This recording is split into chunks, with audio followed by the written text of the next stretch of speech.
Hello, everyone, welcome back to the channel, Global Times USA. Subscribe and like my videos.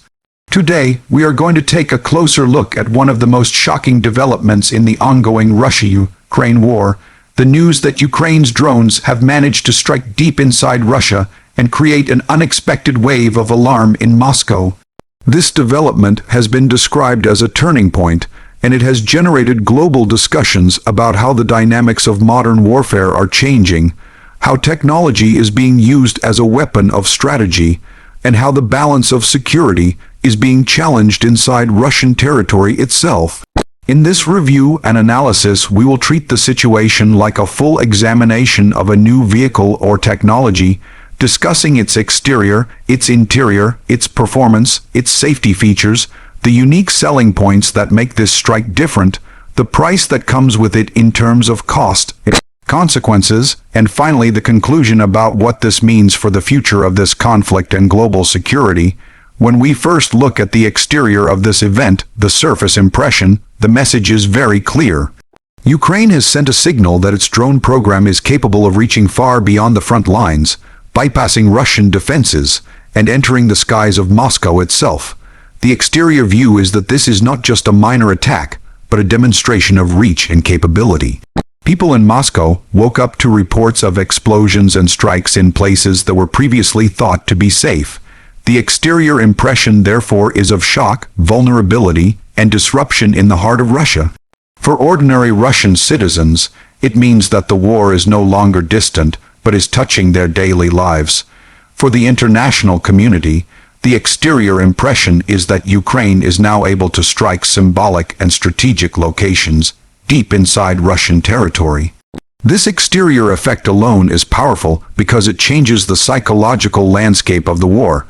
Now when we go into the interior, we see the deeper layers of this drone strike campaign, and here lies the most important analysis. The interior details reveal that Ukraine has been developing its drone technology quietly and steadily, learning from past battles, upgrading its systems, and building a network of operators who are skilled at guiding these weapons into Russian airspace. Inside this development is a story of innovation under pressure. Ukraine has combined locally produced drones with international assistance, modified civilian technology for military use, and adapted to the gaps in Russian air defenses. The interior analysis shows us that this is not only about hitting physical targets, but about breaking the narrative of Russian invulnerability. Inside the psychology of Moscow's leadership, the fear grows that if drones can reach the capital, they can potentially reach sensitive sites including government buildings, economic centers, or even symbolic structures that define Russia's power. Inside the minds of ordinary citizens, the war that was thought to be contained to faraway regions now feels dangerously close. Inside the geopolitical stage, allies of Ukraine see proof that their support is producing results, while critics warn that escalation could follow. The interior is therefore about the layers of impact that go far beyond the visible explosions. The interior is about morale, confidence, fear, and symbolism. When we evaluate the performance, the strike can be seen as a technological and strategic achievement. The drones used were able to bypass multiple layers of air defense, travel hundreds of kilometers, and strike with precision. The performance of these drones showcases the effectiveness of low-cost, high-impact weapons in modern warfare. Unlike expensive fighter jets or missiles, drones can be produced in larger numbers and deployed in swarms to confuse and overwhelm defenses.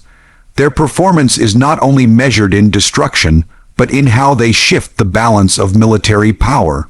For Ukraine, the performance of these drones proves that asymmetrical warfare can challenge a larger military power.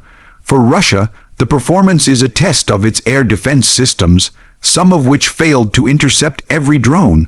The overall performance shows that in the 21st century, battlefield agility, creativity, and technological adaptation can outperform sheer size and numbers. The safety features in this scenario are different from what we usually imagine in a product review, but they exist in the sense of precautions, limitations, and defenses. On Ukraine's side, safety features include the ability to remotely control drones, minimizing the risk to human pilots. It also includes the dispersal of drone launch sites so that they are harder to target in retaliation.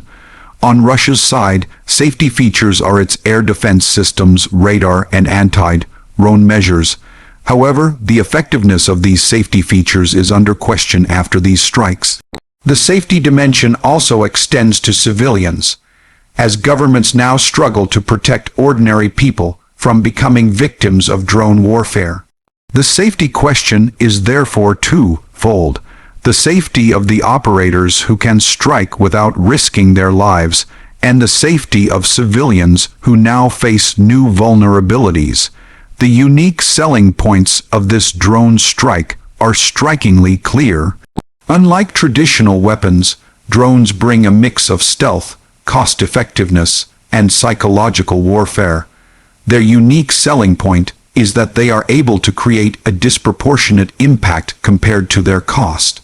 They can be produced in large numbers, modified quickly, and guided to targets with remarkable accuracy. The strike inside Russia also carries the unique selling point of symbolism. It sends a message that nowhere is completely safe. It also highlights Ukraine's resilience and ability to innovate despite being under immense pressure. This is what makes the current wave of drone strikes stand out compared to past military actions. It is not only about the immediate damage but about redefining what is possible in this war. When we talk about the price, we must consider both the literal and the metaphorical costs. On one hand, the financial price of producing drones is far lower than the price of building advanced fighter jets or long-range missiles. For Ukraine, the price is affordable relative to the effectiveness it delivers. On the other hand, the price also includes the risks of escalation. Each successful drone strike inside Russia increases the chances of a stronger retaliation. It increases the diplomatic costs as well, because international observers worry about the conflict spreading beyond borders. For Russia, the price is heavy in terms of reputation, confidence, and the cost of deploying more air defenses around Moscow and other key cities. The price is also paid by civilians who live with new fears of unexpected strikes. Thus, the price is not only financial but political, psychological, and humanitarian. In conclusion, the drone strikes deep inside Russia represent a dramatic shift in the course of the war. The exterior shows the surface shock and the image of Moscow under threat. The interior reveals the deeper layers of psychology, innovation, and symbolism. The performance proves the effectiveness of drones as a modern weapon. The safety features highlight both strengths and vulnerabilities. The unique selling points explain why drones are redefining warfare in this conflict, and the price reminds us of the costs, consequences, and risks that come with this new phase. As Ukraine continues to use drones to push the boundaries of what is possible, Russia must adapt to a reality where its heartland is no longer immune. The world watches closely because the implications go far beyond this war. They signal a new era in global conflict where small machines can have big consequences. Thank you for watching, and once again, don't forget to subscribe and like my videos on Global Times USA.